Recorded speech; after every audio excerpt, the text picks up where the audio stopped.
কি রে, কবিতাটা মুখস্থ হলো? মুখস্থ হয়েছিল, তারপর আবার ভুলে গেছি। ভুলে গেছো? যদি মুখস্থই হয় তাহলে কি কেউ ভোলে? বুঝতেই পারছি না কিছু, তাই তো মুখস্থ থাকছে না।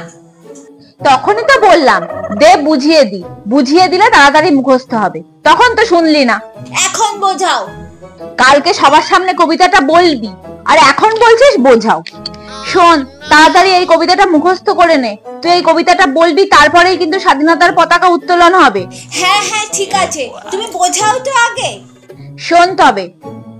বাবুই পাখিরে ডাকি বলিছে চড়াই, কুড়ে ঘরে থাকি করো শিল্পের বড়াই। আমি থাকি মহাসুখে অট্টালিকা পরে, তুমি কত কষ্ট পাও রোদ বৃষ্টি ঝড়ে। বাবুই হাসিয়া কহে সন্দেহ কি তাই, কষ্ট পাই তবু থাকি নিজের বাসায়। পাকা হোক তবু ভাই পরেরও বাসা, নিজ হাতে গড়া মোর কাঁচা ঘর খাসা।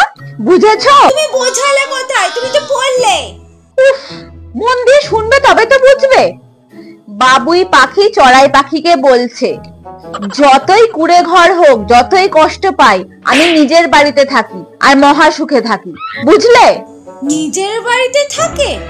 এবার তাড়াতাড়ি কবিতাটা মুখস্থ করে নাও। এই কবিতাটা তুমি সবার সামনে বলবে, তারপরে পতাকা তোলা হবে।